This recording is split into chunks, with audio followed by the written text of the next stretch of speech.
അമേരിക്കയിൽ പുതിയ പ്രസിഡന്റുമാർ എത്തുമ്പോൾ അവരെക്കാളുപരി വാർത്തകളിൽ ഇടം പിടിക്കാറ് അവരുടെ ഭാര്യമാരാണ്. ചരിത്രം ചികഞ്ഞും ഭാവി പ്രവചിച്ചും പാപ്പരാസികൾ പുറകെ കൂടുന്നതും പതിവ് കാഴ്ചയാണ്. ഇക്കുറിയും അത് തെറ്റിയിട്ടില്ല. ട്രംപ് അധികാരത്തിലെത്തുമെന്ന് ഉറപ്പായപ്പോൾ ഉടനൊരു വിവാദവും പൊങ്ങിവരുന്നു.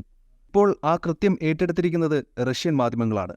റഷ്യ നെറ്റ്വർക്ക് എന്ന വാർത്താ ചാനലിന്റെ 60 മിനിറ്റ്സ് എന്ന പരിപാടിയിൽ ട്രംപിന്റെ ഭാര്യ മെലാനിയയുടെ അർദ്ധനഗ്ന ചിത്രങ്ങൾ പ്രദർശിപ്പിച്ചത് വൻ വിവാദങ്ങൾക്കാണ് വഴിയൊരുക്കിയത്. റഷ്യൻ സർക്കാർ നിയന്ത്രണത്തിലുള്ള ചാനലാണിത്. എഴുത്തുകാരി ജൂലിയ ഡേവിസ് ഇതിന്റെ ദൃശ്യം എക്സിൽ പങ്കുവച്ചതോടെയാണ് വിവാദങ്ങൾക്ക് തുടക്കമിട്ടത്. പിന്നാലെ ചാനലിന്റെ നടപടിക്കെതിരെ വൻ വിമർശനമാണ് ഉയർന്നത്. മെലാനിയുടെ ഭർത്താവ് വിജയിച്ചിരിക്കുന്നു. അവർ വൈറ്റ് ഹൗസിലേക്ക് തിരിച്ചെത്താനൊരുങ്ങുകയാണ്. 2000-ന് മുമ്പ് മെലാനിയ എങ്ങനെയായിരുന്നുവെന്നാണ് ഇനി കാണിക്കാൻ പോകുന്നത്. GQ മാസികയുടെ കവറാണ് ഇത്. എന്ന അവതാരകന്റെ മുഖവരയോടെയാണ് മെലാനിയയുടെ പഴയ ചിത്രങ്ങൾ പ്രദർശിപ്പിച്ചത്.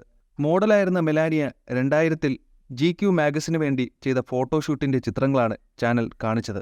പ്രൈവറ്റ് ജെറ്റിനടുത്തും വിമാനത്തിനുള്ളിലുമുള്ള മെലാനിയയുടെ സെക്സി ചിത്രങ്ങളെന്നും ഒരു ചിത്രത്തിൽ അടിവസ്ത്രം മാത്രമാണ് ധരിച്ചിട്ടുള്ളതെന്നുമെല്ലാം ഓരോ ചിത്രത്തിനും അവതാരകൻ വിശദീകരണങ്ങളും നൽകുന്നുണ്ട്. റഷ്യൻ ചാനലിന്റെ നടപടിക്കെതിരെ വൻ വിമർശനം എക്സ് അടക്കമുള്ള സാമൂഹിക മാധ്യമങ്ങളിൽ ഉയർന്നു. ട്രംപിനെയും ഭാര്യയെയും പരിഹസിക്കുകയാണ് ചാനലെന്നും അവരുടെ നടപടി അമ്പരപ്പിക്കുന്നതാണെന്നുമുള്ള അഭിപ്രായ പ്രകടനങ്ങളാണ് പലരും നടത്തുന്നത്. അതേസമയം നഗ്ന മോഡലിംഗിനെ നേരത്തെ മെലാനിയ ന്യായീകരിച്ചിരുന്നു. മനുഷ്യ ശരീരത്തിന്റെ സൗന്ദര്യത്തെ ആസ്വദിക്കാൻ നമുക്ക് കഴിയില്ലേ എന്നാണ് അവർ ചോദിച്ചത്. ചരിത്രത്തിലുടനീളം മനുഷ്യ ശരീരത്തെ പ്രമുഖ കലാകാരന്മാർ ആവിഷ്കാരത്തിനുള്ള ശക്തമായ മാർഗമായി ഉപയോഗിച്ചിട്ടുണ്ടെന്നും അവർ അഭിപ്രായപ്പെട്ടിരുന്നു. പക്ഷേ അവിടം കൊണ്ടൊന്നും തീർന്നില്ല കാര്യങ്ങൾ. നേർക്കുനേർ വന്ന് കണ്ണിൽ കുത്തിയാലും മൈൻഡില്ലാത്ത രണ്ടുപേർ തമ്മിലാണ് ഇപ്പോൾ അമേരിക്കയിൽ അടി മൂത്തിരിക്കുന്നത്. പ്രസിഡന്റ് പദവിയിൽ നിന്ന് ഒഴിയുന്നതിന് മുന്നോടിയായി അമേരിക്കൻ പ്രസിഡന്റ് ജോ ബൈഡൻ നൽകുന്ന വിരുന്നിൽ പങ്കെടുക്കില്ലെന്ന് നിയുക്ത പ്രസിഡന്റ് ഡൊണാൾഡ് ട്രംപിന്റെ ഭാര്യ മെലനിയ ട്രംപ് അറിയിച്ചതോടെയാണ് വീണ്ടും വിവാദം ഉയർന്നത്. പരിപാടിയിൽ പങ്കെടുക്കാൻ ജോ ബൈഡനും പത്നി ജിൽ ബൈഡനും ചേർന്ന് ക്ഷണിക്കുകയും ചെയ്തതാണ്. വർഷങ്ങളായി തുടർന്നു വരുന്നതാണ് ഈ വിടവാങ്ങൽ വിരുന്ന്. നിലവിലെ നിയുക്ത പ്രസിഡന്റിനെ വൈറ്റ് ഹൗസിലെ തന്റെ ഓഫീസായ ഓവൽ ഓഫീസിൽ സ്വീകരിക്കുമ്പോൾ പ്രസിഡന്റിന്റെ പത്നി നിയുക്ത പ്രസിഡന്റിന്റെ ഭാര്യയെ അവിടെ തന്നെയുള്ള ഔദ്യോഗിക വസതിയിലാണ് ചായസൽക്കാരത്തിനായി സ്വീകരിക്കുന്നത്. 2016-ൽ സ്ഥാനമൊഴിഞ്ഞ പ്രസിഡന്റായ ബറാക് ഒബാമയുടെ പത്നിയായ മിഷേൽ ഒബാമ മെലനിയെ ഇത്തരത്തിൽ സ്വീകരിച്ചിരുന്നു. എന്നാൽ 2020-ൽ ട്രംപ് പ്രസിഡന്റ് പദവി ഒഴിഞ്ഞ സന്ദർഭത്തിൽ മെലനിയ ട്രംപ് ജിൽ ബൈഡനെ ഇത്തരത്തിൽ ക്ഷണിച്ചിരുന്നില്ല. പ്രസിഡന്റ് തെരഞ്ഞെടുപ്പുമായി ബന്ധപ്പെട്ട് ട്രംപിന്റെ പേരിൽ ഉയർന്ന ആരോപണങ്ങളുടെയും നിയമ നടപടികളുടെയും പശ്ചാത്തലത്തിലാണ് മെലനിയ അന്ന് ജിൽ ബൈഡനെ ക്ഷണിക്കാത്തതെന്നാണ് കരുതപ്പെടുന്നത്. താനാണ് തെരഞ്ഞെടുപ്പിലെ യഥാർത്ഥ വിജയിയെന്ന് ട്രംപ് അന്നും പ്രഖ്യാപിക്കുകയും ചെയ്തിരുന്നു.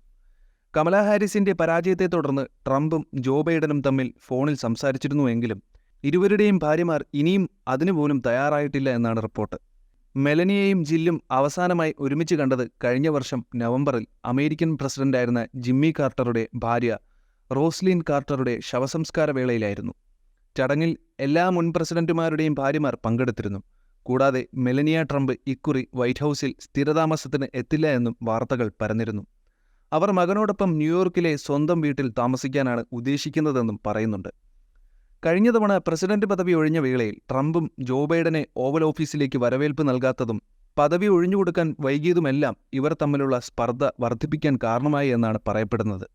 എന്നാൽ ബൈഡനും കുടുംബവും വളരെ സൗഹാർദ്ദപരമായി പദവി ഒഴിയാനാണ് തീരുമാനിച്ചിട്ടുള്ളത്. അതിന്റെ ഭാഗമായിട്ടാണ് ഇത്തരത്തിലൊരു വിരുന്നൊരുക്കാനും പതിവുകൾ തെറ്റിക്കാതിരിക്കാനും അവർ തീരുമാനിച്ചത്. ക്ഷണം സ്വീകരിച്ച ട്രംപ് ഓവൽ ഓഫീസിൽ ബൈഡൻ നൽകുന്ന വിരുന്നിൽ പങ്കെടുക്കുമെന്ന് അറിയിച്ചിട്ടുണ്ട്. അടുത്ത വർഷം ജനുവരിയിൽ നടക്കുന്ന ട്രംപിന്റെ സത്യപ്രതിജ്ഞാ ചടങ്ങിലും പങ്കെടുക്കാൻ ബൈഡൻ കുടുംബം തീരുമാനിച്ചിട്ടുണ്ട്. അമേരിക്കയിലെ രീതി അനുസരിച്ച് സ്ഥാനമൊഴിയുന്ന പ്രസിഡന്റും നിയുക്ത പ്രസിഡന്റും ഒരുമിച്ചാണ് സത്യപ്രതിജ്ഞാ ചടങ്ങിൽ പങ്കെടുക്കാനെത്തുന്നത്. എന്നാൽ 2020-ൽ ജോ ബൈഡന്റെ സത്യപ്രതിജ്ഞാ ചടങ്ങിൽ നിന്ന് ട്രംപ് വിട്ടുനിന്നിരുന്നു.